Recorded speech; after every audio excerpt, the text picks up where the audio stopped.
할렐루야.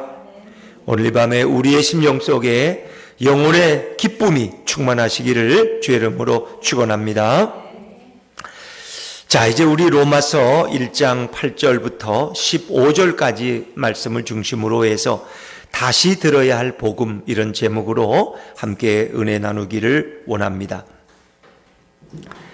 꽤 오래전 미국에서 라이언 화이트라고 하는 13살 소년이 수혈을 그만 잘못 받아서 에이즈에 걸린 그런 불행한 일이 있었습니다. 이 아이는 아무 잘못이 없어요. 근데 어른들의 부주의로 아무 죄 없는 소년이 죽음의 위기에 처하게 되었습니다. 그 소년은 자신이 곧 죽을 것을 알면서도 누구도 원망하지 않고 아주 명랑하게 학교 생활을 영위해 나갑니다. 이런 사실이 지역 신문을 통해서 이렇게 보도되면서 많은 사람들이 이 아이에게 관심을 갖고 이 아이를 위해서 기도하게 됩니다. 이 소년이, 이 라이언이라는 소년은 이제 그 후로 5년을 더 투병하다가 18세에 세상을 떠나게 됩니다. 소년이 죽기 전에 그의 아버지와 마지막으로 나눈 대화가 신문에, 기독교 잡지에 이렇게 보도가 돼서 많은 사람의 마음에 감동을 준 일이 있습니다. 아버지는 이 죽어갈, 이제 곧 이 땅을 떠날 아들을 바라보면서 아들의 손을 잡고 이야기합니다. 아들아, 정말 미안하다. 이제는 아버지가 너에게 더 이상 해줄 것이 없구나. 이 아빠가 더 이상 어떤 선물도 줄 수 없는 것을 아들아 용서해 다오 하면서 아들에게 오히려 용서를 빕니다. 그랬더니 아이가 누워있는 채로 힘겨운 숨을 내쉬면서도 아빠, 전 지금까지 많은 선물을 받았지만 누구도 아빠처럼 저에게 그렇게 귀한 선물을 준 사람은 아직 없었어요. 아빠는 저에게 천국에 갈 수 있는 티켓을 주셨잖아요. 바로 예수님을 저에게 소개해 주셨어요. 아빠 때문에 교회에 나가서 예수님을 믿고 영생을 선물로 얻었는 걸요. 이보다 더 위대한 선물은 아마 없을 거예요. 이 라이트라는 소년은 이렇게 아빠에게 마지막 말을 남기고 그는 주님의 품에 영원히 안기게 되는 것입니다. 여러분, 정말 우리가 죽음의 자리에 있을 때, 가장 위험한 위기 속에 있을 때 예수님보다 더 위대한 선물은 없는 줄로 믿습니다. 복음보다 더 위대한 축복의 선물은 없습니다. 복음은 그래서 위대한 것입니다. 이번 긴 폭우와 많은 이런 비로 인해서 주무시다가 새벽에 갑자기 산사태가 나서 그냥 그 산사태에 깔려서 그런 돌아가신 그런 그 마을 이장님 또 그 가족들에서 5명의 이야기를 우리는 압니다. 그런 죽음의 순간에 뭐가 더 필요하겠습니까? 그가 예수님만을 붙들 수 있다면, 그가 이 복음을 들어 알고 있다면 그것처럼 귀한 것이 어디 있겠습니까? 그 죽음의 위기의 순간에 복음은 더욱 빛날 수 있었을 것입니다. 바로 사도 바울은 그 위대한 아들의 복음, 예수 그리스도의 복음을 위해서 그는 살아왔습니다. 그는 복음을 위해서 1절에 보니까 기꺼이 예수님의 종이 되었다고 그는 고백하고 있습니다. 그 복음의 열정 때문에 그는 이제 현재에 만족하지 않고 로마 교회를 방문하기를 원했습니다. 아니, 로마를 지나서 저 서바나, 지금의 스페인까지 가서 복음 전하기를 원했어요. 그래서 그는 로마의 방문을 앞두고 로마의 성도들에게 편지를 쓰고 있습니다. 이것이 바로 오늘 로마서입니다.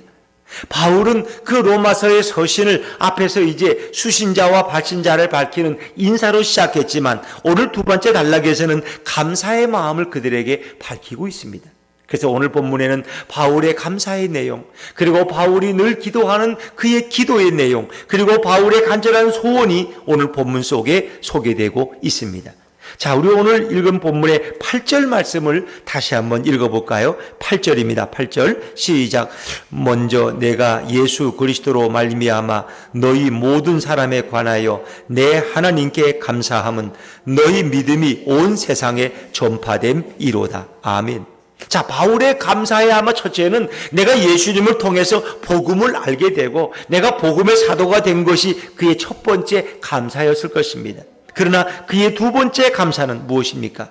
오늘 로마 성도들의 믿음이 온 세상에 전파된 것에 대해서 그는 감사하고 있습니다. 내 하나님께 감사함은 예수 그리스도로 말미암아 너희 믿음이 온 세상에 전파됨이라. 이 로마 성도들의 믿음은 바로 그들이 믿는 이 예수 그리스도의 피 묻은 복음이 그들을 통해서 온 세상에 전파되는 것이 가장 큰 감사라는 것입니다. 여러분, 로마는 그 당시 세계의 중심이었습니다. 그래서 모든 길은 어디서 통해요? 로마로 통하는. 모든 길은 로마로 통하는. 거기서는 어디든지 다 갈 수 있는 그런 길들이 로마 곳곳에 생겨났다고. 그것은 사실은 로마가 좋은 의미에 맞는 것이 아니라 온 세상을 정복하기 위해서 동서남북으로 길을 잘 뚫어놨어요. 그래야지 병사들이 빨리 이동하고 전차가 많은 물자를 싣고 갈 수 있기 때문에. 근데 로마가 뚫어놓은 그 길이 결국 문명이 이전되는 길이 되었고 복음이 증거되는 길이 된 줄로 믿습니다. 놀라운 거예요. 산 넘어 들 넘어 강을 건너가지만 로마가 닦아놓은 길로 가면 어디든지 세계에 가서 복음을 전할 수 있었다는 것입니다. 자, 그런데 로마 성도들의 믿음이 온 세상에 전파된 것만큼 바울에게 감사는 없었다는 거예요. 여러분, 그 전까지만 해도 로마는 세계적인 우상 숭배 도시라는 거 알죠? 그래서 로마에 가면 로마 사람들은 이 그리스 히랍의 사람들은 제우스 신이고 무슨 비너스 신이고 아주 수많은 신들을 섬겨요. 수많은 신들. 그리고 그들은 그들의 그 지배하는 로마의 가이사 황제를 신처럼 여겼어요. 신처럼. 가이사가 그들의 신이에요. 그들은 그렇게 여겼다는 거예요.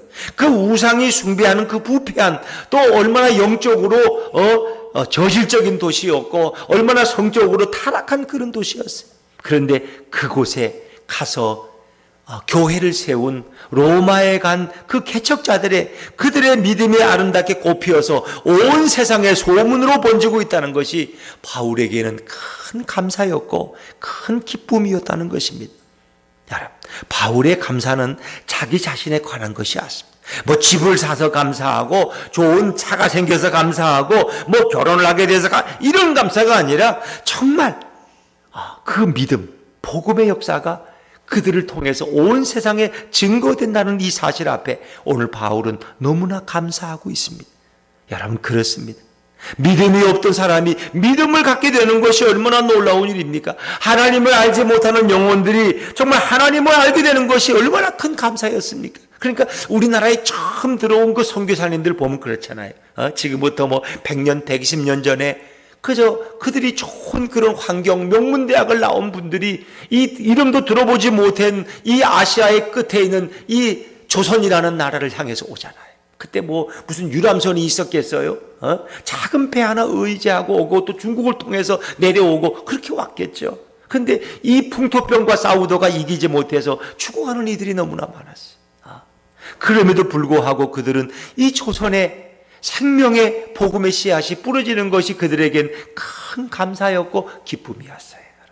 그 왜 복음이 증거되니까 이 어두움의 땅에, 이 미개한 조선 땅에, 이 우상 숭배의 땅에 생명의 복음, 예수 그리스도의 복음이 증거되는 것만큼 그들에게 큰 기쁨과 감사는 없었던 것입니다. 그렇기 때문에 수많은 사람이 죽어가도 선교사들은 꾸역꾸역 이 조선을 찾아왔던 것입니다. 자, 오늘 바울은 바로 로마 성도들의 믿음이 온 세상에 전파되는 것에 대해서 너무나 큰 감사를 표현하고 있습니다. 자, 그런가 하면 이제 로마를 향한 바울의 기도가 있습니다. 그 기도의 내용을 우리 9절과 10절에서 한번 읽어볼 수 있습니다. 9절 10절을 같이 읽어보죠. 시작. 내가 그의 아들의 복음 안에서 내 심령으로 섬기는 하나님이 나의 증인이 되시거니와 항상 내 기도에 쉬지 않고 너희를 말하며 어떻게 하든지 이제 하나님의 뜻 안에서 너희에게로 나아갈 좋은 길 얻기를 구하노라. 이 구한다는 것은 기도한다는 것이죠. 자, 정말 우리의 감사의 제목은 무엇입니까? 오늘 바울의 감사의 제목은 복음을 알지 못하는 사람들에게 복음이 진보가 이루어지는 것만큼 감사는 없었어요. 바울은 또한 그것을 위해 기도하는데 그의 기도 제목은 로마로 가는 것이었습니다. 그가 로마에 가서 이제 로마의 더 많은 사람들에게 복음 증거를 위해서 그는 기도합니다. 오늘 구절에 보니까 내가 그의 아들의 복음 안에서 내 심령으로 섬기는 하나님이 나의 증인이 되시거니와 항상 내 기도에 쉬지 않고 너희를 말하며, 그런 로마의 성도들을 위해서, 로마의 복음화를 위해서 그는 항상 기도하고 있는 거예요. 이게 바울의 기도예요. 그래서 이 바울의 기도에는 특징이 있는데, 먼저는 지속적인 기도예요. 구절에 보니까 항상 쉬지 않고 너희를 위해서 내가 기도했다. 쉬지 않고. 그런 지속적으로 기도했어요.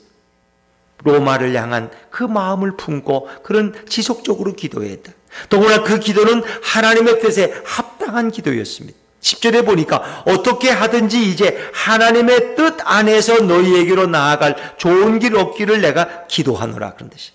하나님의 뜻 안에서. 인간적인 생각이 아니라 하나님의 뜻에 합당한 기도를 바울은 드리고 있었습니다.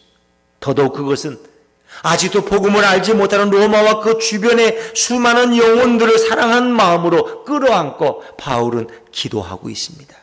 이것이 바로 바울의 기도입니다. 여러분, 우리의 기도의 가장 많은 부분은 무엇을 차지하고 있습니까? 우리는 우리의 건강을 위해서 기도할 수 있죠. 자녀들을 위해 기도할 수 있습니다. 또 경제적인 문제를 위해, 사업을 위해서, 세계 평화를 위해 기도할 수 있지만, 오늘 바울은 오늘 로마에 있는 영혼들에게 복음이 증거될 수 있도록 기도합니다.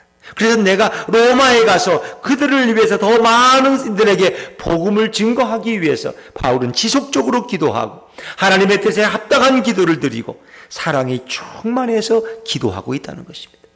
그러면 바울이 이렇게 기도하는 바울의 간절한 소원은 결론적으로 무엇이냐? 결론부터 말한다면 오늘 15절에 그것은 한마디로 표현됩니다. 자, 우리 오늘 15절 말씀을 한번 읽어볼까요? 15절입니다. 시작. 그러므로 나는 할 수 있는 대로 로마에 있는 너희에게도 복음 전하기를 원하노라. 아멘. 자, 이건 재미있는 참 기도 제목입니다. 나는 할 수 있는, 로마에 있는 너희에게도 복음 전하기를 원하노라. 이 얘기를 바꿔 말하면 어디 서울에 있는 어떤 교회, 만약 어떤 믿음 좋은 어떤 성도님이 나는 예수품 교회 가서 복음 전하기를 원하노라, 그렇게 기도한다면, 아니 우리 교회 교인들은 다 복음을 듣고 와서 예수를 아는데 우리한테 와서 무슨 또 복음을 전한다고 라고 물을 수 있겠지.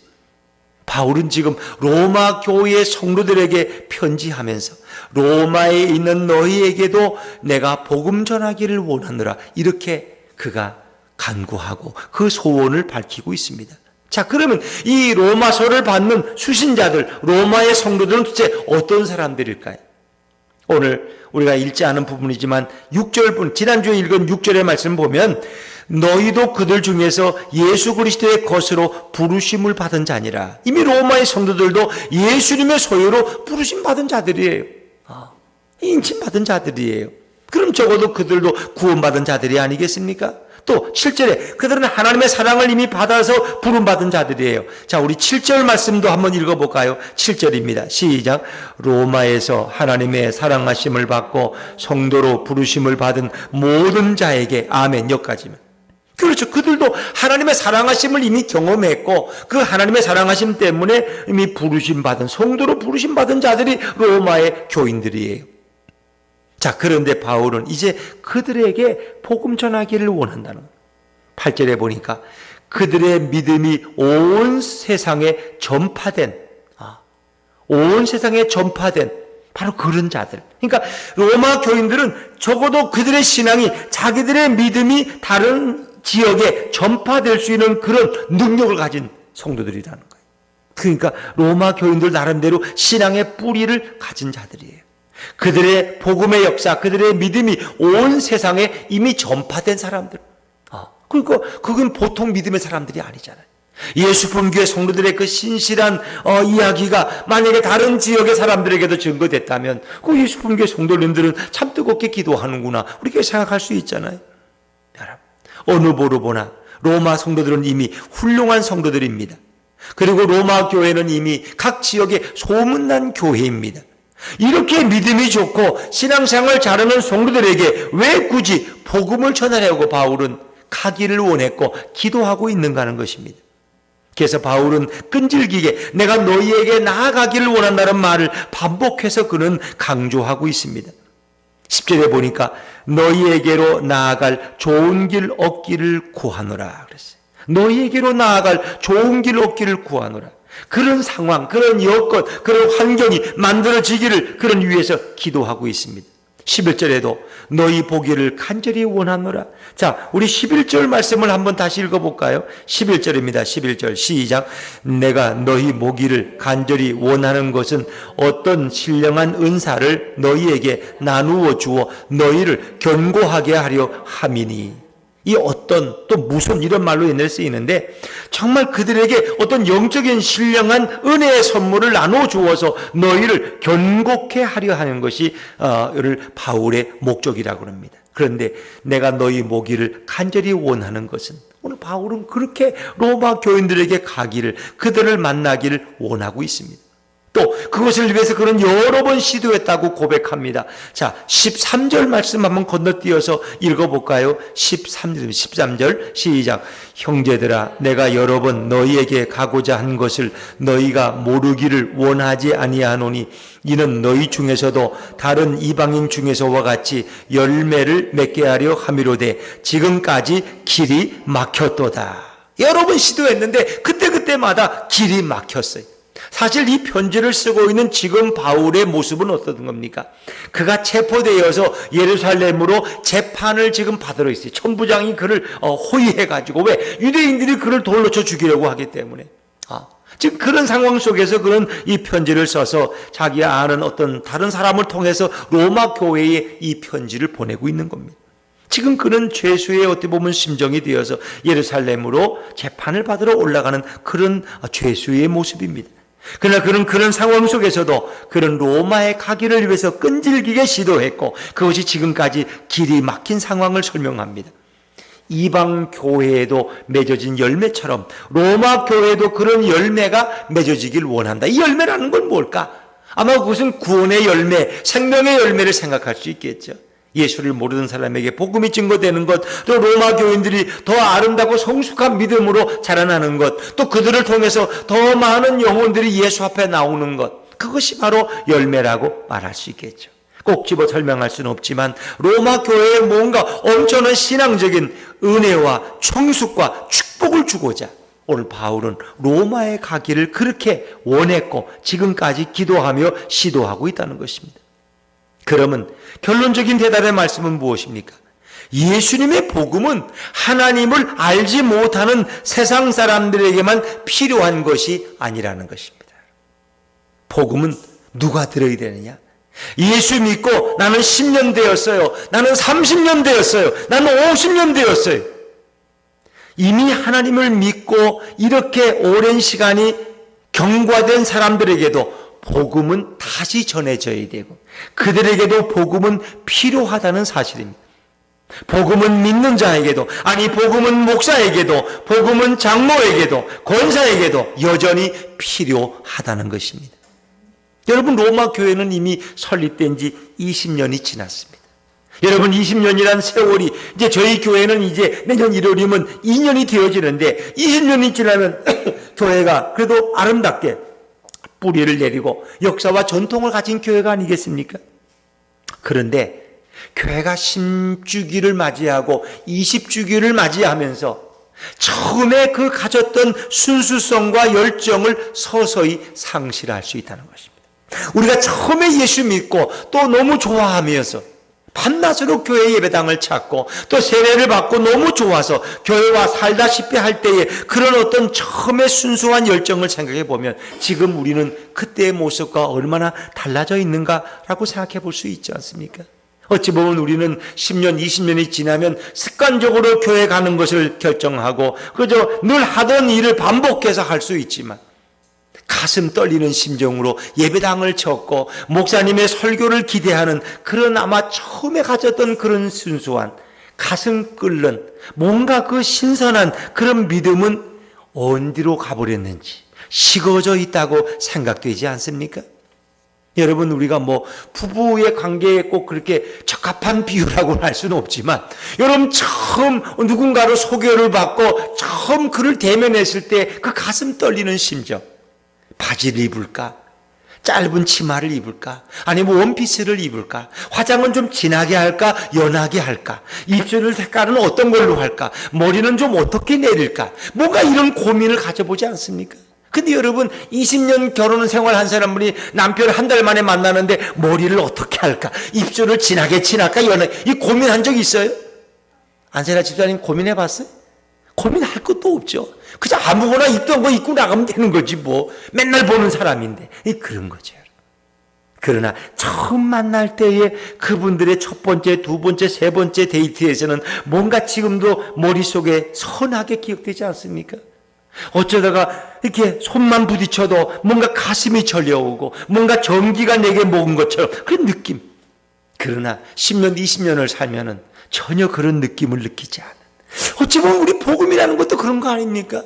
기도만 해도 눈물이 나고 찬송만 불러도 나를 위해 찬송이 다 만들어진 것 같고 설교만 들어도 오늘 목사님이 나를 위해 설교하는 것 같은데 20년, 30년 지나고 나니까 설교하면 오늘 저 설교는 분명히 저 뒤에 오늘도 늦게 온 집사님 보고 하는 얘기야. 오늘도 저 설교는 11조 하다가 안 하는 저 권사님 보고 하는 설교 같아. 이렇게 남에 대한 얘기를 적용하지 자기에 대한 얘기로 왠지 다가오지 않는, 뭔가 우리의 신앙의 삶 속에서 뭔가 습관적이고 매너리즘에 빠져 있지 않나. 나도 모르는 사이에 형식주의에 빠지고 율법주의에 빠지고 매너리즘에 빠진 모습이 생각나지 않습니까? 그래서 교회가 개척되고 10년, 20년 되다 보면은 이렇게 한 번씩 교회가 홍역을 치를 때도 있고, 어떤 교회가 어떤 생각지도 못했던 문제 때문에 교회가 서로 갑론을박하고 때로는 분열된 위기에 처할 때도 있습니다. 그러면 대부분 교회에 문제를 일으키는 사람들은 엊그저께부터 교회 나온 초신자입니까? 아니면 예수 믿은 지 오래된 사람들입니까? 분명하잖아요. 교회 나온 지 한 달 된 초신자가 교회에서 문제를 일으키는 경우는 거의 없어요. 뭐 1년, 2년 사람 문제 일으키는 경우도 없어. 대부분 교회에서 문제를 일으키는 사람은, 시끄럽게 하는 분들은 적어도 10년, 20년, 30년 믿어서 교회에 잔뼈가 굵은 분들. 나는 교회를 잘 알아. 교회는 이렇게 하면 안 되는데 자기 생각 있고 주장이 있는 분들이 대부분 교회 안에서 이렇게 원하지 않던 어떤 분열과 분란을 일으킬 수도 있습니다. 왜냐하면 우리가 다시 예전에 복음을 모르던 그 행위와 율법으로 돌아가기 쉽기 때문에. 그래서 정말 우리가 신앙생활을 처음 믿을 때는 예수의 십자가의 복음, 피 묻은 복음, 그 은혜의 복음을 사모하지만 우리가 10년, 20년 지나면서 뭔가 내 신앙이 은혜라는 걸 잊어버리고 행위라는 것에 관심을 갖게 됩니다. 그래도 교회에 똑같이 믿었지만 저렇게 저 사람처럼 일주일에 한 번 오는 사람보다는 일주일에 5번 오는 내가 믿음이 훨씬 낫지. 저렇게 봉사하러 안 오는 사람보다는 열심히 식당에서 설거지하는 내가 그래도 행위가 아름답지. 하나님이 나에게도 복을 주시지 않겠어? 내게도 상급을 주지 않겠어? 뭔가 자신의 신앙을 자꾸 자기의 의로운 행위로 포장하고 자기를 자위하게 될 때, 내 신앙이 은혜에서 떠나서 행위로 돌아가는구나. 그리고 점점 뭔가 율법으로 돌아가려고 해서 남을 판단하고 정죄하게 될 때, 내 신앙이 나도 모르는 사이에 율법으로 돌아가고 있구나 하는 걸 느낍니다. 그리고 내 안에 구원의 감격이 서서히 상실되어 갈 때, 내가 예수도 알고 구원도 받은 것 같은데 뭔가 내 마음속에 어느 때부터인가 구원의 기쁨이 없어. 왜 이렇게 신앙생활에 기쁨이 없지? 오늘도 기쁘지 않아. 어제는 비가 와서 좀 우울했다고 생각해. 오늘은 비가 안 오고 해가 났는데도 왠지 내 마음은 별로 기쁨이 없어. 그렇죠. 왜 내게 구원의 기쁨이 사라질까? 왜 내게 구원의 감격이 없어질까? 이건 뭘까요? 우리가 처음 예수 믿어서 얻은 그 구원의 감격, 그것을 서서히 상실해 가고 있지 않나 하는 것입니다.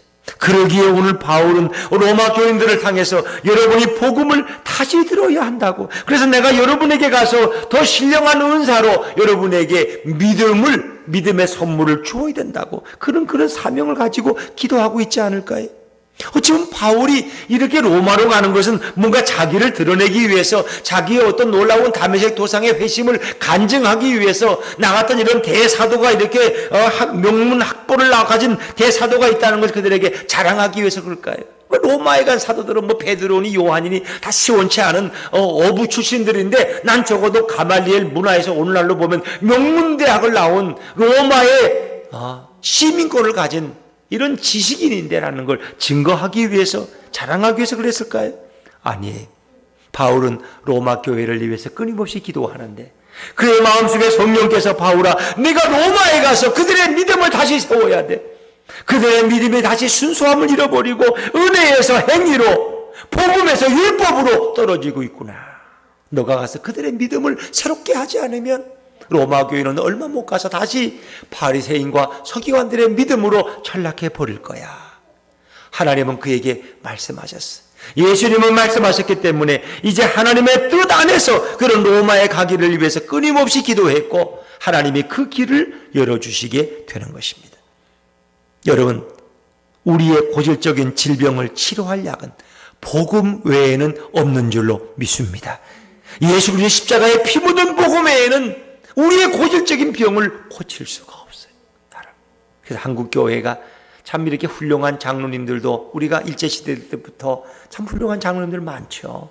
그러나 또 오늘날 한국 교회의 모습, 많은 이런 교회의 분쟁과 분란에 휩싸인 교회에 보면은 뭔가 순수한 복음을 잃어버리고 뭔가 권위의식과 교회의 법과 율법만 따지는 그런 어떤 신앙의 연륜을 많이 가진 그런 직업화된, 그런 권위화된 그런 장로의 직임을 가진 분들이 그 중심에 서 있는 경우도 많이 있다는 것입니다.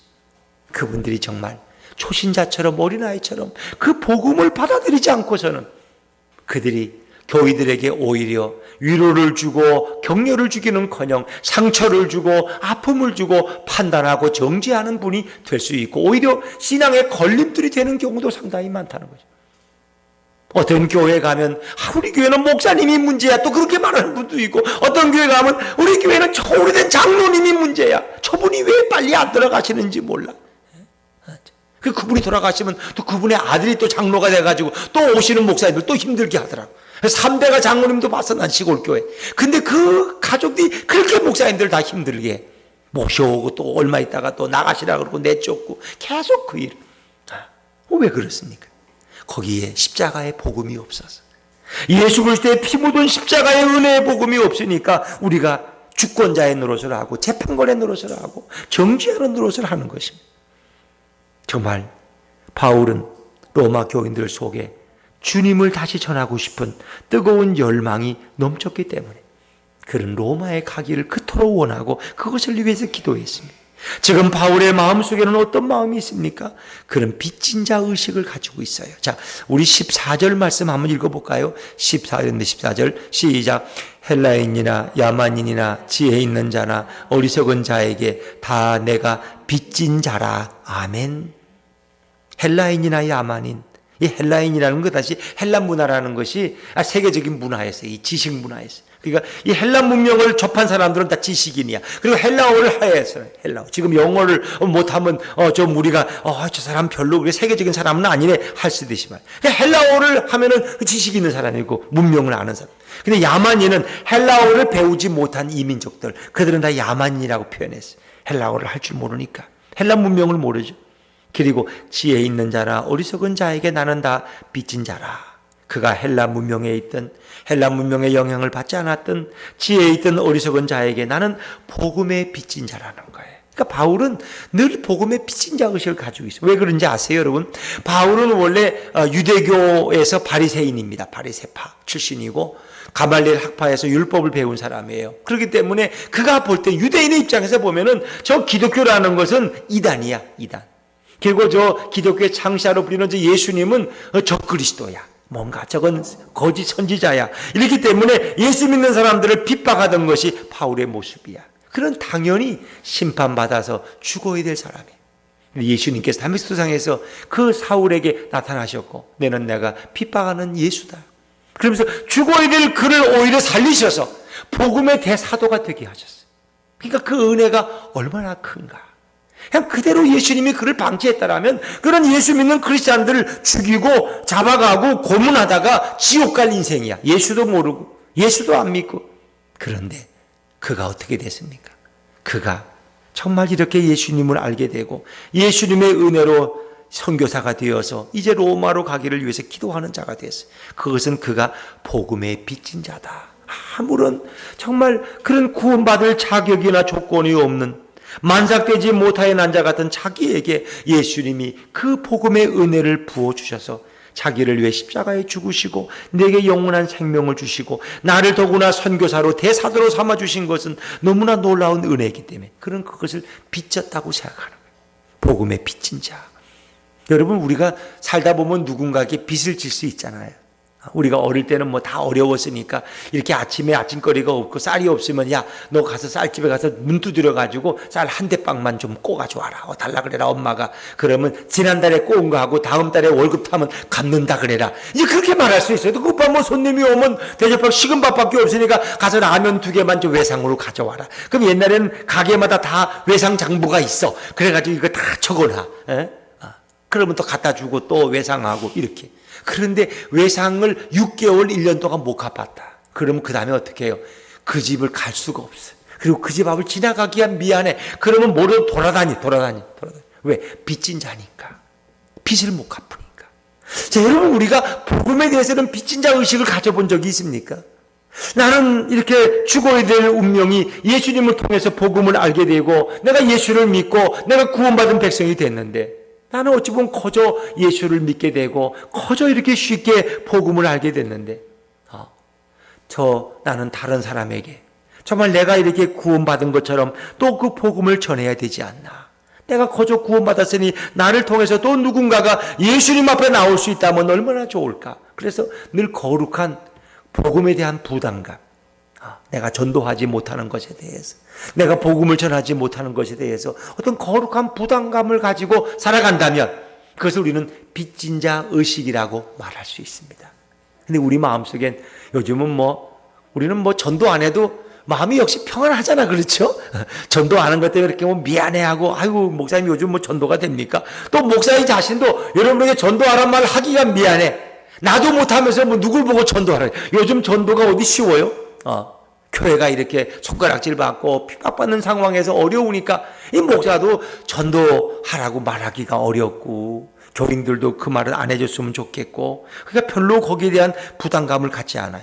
그러나 오늘 성경이 말하는 원래의 정신은 우리는 바로 복음의 빚진 자다 하는 거예요. 왜? 예수님이 내가 죽어야 될 자리에서 십자가에 달리셨고 그분이 내 대신 죽었기 때문에 우리는 그 예수님께 그 복음의 빚을 갚아야 돼. 그 희생의 대가를 치러야 돼. 그래서 나로 인해서 정말 누군가에게 복음이 증거될 수 있다면 그것이 우리에게는 가장 큰 기쁨이 아니겠습니까? 그래서 복음을 모르는 사람에 대한 이런 거룩한 부담감이 우리에게 있어야 된다. 이것이 바로 복음의 빚진 자 의식이에요. 그래서 복음의 빚진 자 마음을 가진 사람들은 마음이 따뜻합니다. 왜? 늘 하나님 앞에 죄스러운 마음이 있고 늘 죄송스러운 죄의식이 있거든요. 하여튼 나쁜 의미의 죄의식이 아니라 늘 이 사명을 다하지 못한 이런 뭔가 좀 부끄러움과 부담이 있어요.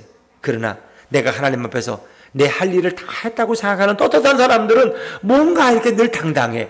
그러니까 남에게 별로 이런 긍휼의 마음이나 자비의 마음을 갖기가 참 어렵다는 것입니다. 여러분.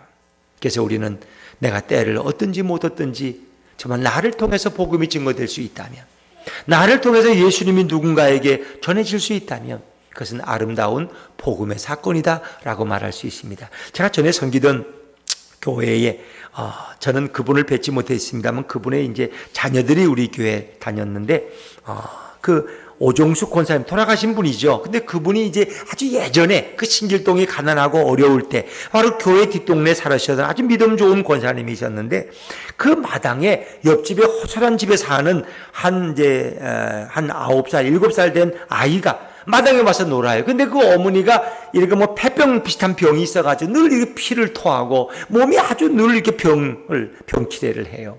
그러면 그 권사님이 와서 그 아이의 엄마를 돌봐주고 또 이렇게 양식이 있는가 그것도 살펴보면서 늘 이 아이를 붙들고 기도해 주면서 하는 말이 있어요. 얘야, 너는 크면은 너는 꼭 교회 나가야 돼. 엄마 병 고치려면 너가 교회 나가서 기도해야 돼. 너가 병도 고치고 그리고 예수 믿고 너도 구원을 받아야 돼. 그래야 너희 집이 잘 되고 너희 집이 복받는 집이 될 수 있어. 늘 이렇게 어릴 때부터 그 권사님이 이 아이를 보면은 그렇게 늘 하면서 아이에게 전도한 거죠. 그런데 그 어머니는 물론 그 후에 병이 낫고, 그리고 그때는 예수를 안 믿었지만 그 후에 이제 예수 믿고 세례받고 그 부모님 두 분이 다 그렇게 돌아가셨죠. 근데 그리고 이제 그 어린 아들이 커서 정말 교회 안수집사가 되고 지금 그 교회 이제 장로가 돼서 이렇게 섬기고 있는데, 그 어떤 고사님이 아이를 위해서 기도하면서 너 엄마 폐병 고치고 너희 집이 이렇게 행복한 집안이 되고 너가 정말 구원받은 하나님의 사람 되려면 너는 꼭 예수를 믿어야 된다. 어릴 때 귀에 닿도록 한 얘기가 그 아이의 뇌 속에서 떠나지 않는 거예요. 저 할머니는 거짓말하는 분이 아니고 우리 집을 늘 도와주고 우리 어머니를 보살펴주는 분인데 저분이 내게 그렇게 말씀하셨다. 여러분, 그래서 그는 정말 그 교회 장로가 돼서 지금도 섬기고 있는 거예요. 어찌 보면 그것이 그 나름대로 그 권사님은 복음의 빚진 자로서 마음을 가지고 그 어린 아이에게도 늘 복음 전하기를 쉬지 않았다는 것입니다. 마지막으로 전하고 싶은 말씀이 있습니다. 지난번에 이제 세례받았던 우리 장기봉 성도님이 세례문답할 때 그런 간증을 해요. 자신은 지금까지 전혀 예수를 몰랐고, 부인은 젊었을 때 영락교회를 좀 나가고, 자기 장모님이 영락교회 원로 권사님이고 그래서 그렇게 하는데, 자기는 바빠서 교회를 나갈 수도 없고 또 경호원으로 이것저것 매일 다니니까 교회 나갈 생각도 안 하고. 그런데 이제 지금은 아들이 대의가 됐습니다만, 이제 그 아들이 초등학교 1학년 2학년 때 이제 어느 날 우연히 둘이 이렇게 집 앞에 교회가 있어요. 그랬더니 그 아이가 아빠 보고, 아빠 저 교회 나가요? 그래. 그래? 너 교회 나가니? 잘 됐구나. 그래, 교회 열심히 나가라야. 그랬더니 이 아이가, 저는 아빠도 같이 교회 나갔으면 좋겠어요. 그랬네. 그래서, 아니야. 아빠는 지금 바쁘고 그래서 교회 나갈 시간이 없어. 아빠가 나중에 교회 나갈게. 너 혼자 먼저 열심히 나가. 그럼 아빠도 언제 나갈 거야. 그랬대. 그랬더니 이 아이가, 알았어. 그럼 내가 열심히 나갈게. 그리고 아빠가 교회 나가면 그거 내가 전도한 거야? 그러더라는 거예요. 그 기억이 지금도 생생하다는 거예요. 아빠가 교회 나가면 그거 내가 전도한 거야? 그렇다는 거예요. 그리고 잊어버렸다는 거예요. 그리고 벌써 몇십 년이 지나갔죠. 몇십 년이 지나갔죠. 그런데 이제 그분은 경호원에서 은퇴하고 동탄에 와 살면서 이제 이렇게 예수품 교회가 처음 이제 창립 예배 때 그 식당에 가서 이제 식사하는 인연이 됐는데, 하여튼 그분이 저 지방의 영광에 내려가 있다 토요일날 봤는데, 저를 딱 보는 순간, 저분이 이제 목사님이란 얘기를 듣고, 내가 교회를 나가야 되겠다 생각이 들더라는 거예요. 그리고 자기가 창문을 보니까 예수품 교회 이 네온이 보이는데 뭔가 저 교회에 가야 되겠다는 그런 마음이 강하게 들더라는 거예요. 그래서 이제 그분이 그런 계기로, 저는 한 번도 교회 나오라는 전도해 본 적도 없는데, 그분이 자기 말로 처음 만났는데, 목사님 저도 이제 교회 나가야 되겠습니다. 예수품 교회 나가겠습니다. 그래서 그거 참 놀랍죠. 그래서 그분은 이제 교회 나와서 지난 2달 전인가 이제 세례를 받았는데, 세례 받으면서 그런 얘기를 해요. 이제 그 장대인은 요즘 코로나 때문에 교회를 못 나가게 해서 부대 밖에 교회도 나갈 수도 없고 또 외출도 못하고 그래서 지금 교회 학교 교사다 지금은 이제 손을 내려놓고 있는데, 하여튼 참 그 귀한 간증이죠. 적어도 그것은 한 20여 년 전에 그런 그 이야기인데 그것이 지금 그대로 이루어지는, 참 이게 복음의 역사가 아니고 뭘까. 근데 참 이 둘 다 장씨란 제가 말씀드렸죠. 장인선 씨, 이제 그분은 버스, 그래서 여기 동탄에서 저 서초구까지인가 이렇게 직행 버스를 이렇게 이제 운전하는 그런 기사시고, 이제 장기봉 성도님은 또 그런 장어 사업을 하고 있는 그런 분인데, 이 두 분이 이렇게 세례를 받으면서 저하고 만난 거 잠깐 세례 문답하기 위해서 세례 공부하기 위해서 잠깐 만난 거밖에 없는데, 하여튼 그분들은 이 세례를 받으면서 이제 우리도 살아야 되겠다고 이렇게 하여튼 자기들 말로 하시더라고. 그러더니 참 놀라운 게 이 두 분이 세례 받고 나서 너무 좋아하고 너무 참 이렇게 귀하게 여기는데, 이 장인선 성도님 그래요. 세례 받고 나서는 주일날 예배에 빠진 적이 없어요. 세례 받기 전에는 그냥 한 달에 한 번도 나오고 어때도 한 달에 2번 나오고 또 주일날 근무도 걸리고 이렇게 했는데, 세례 받고 나서는 한 번도 주일날 빠진 적이 없어요. 그래서 제가 이제 토요일 날 한번 전화하면은, 목사님 오늘도 쉬고 있는데 내일도 쉬랍니다.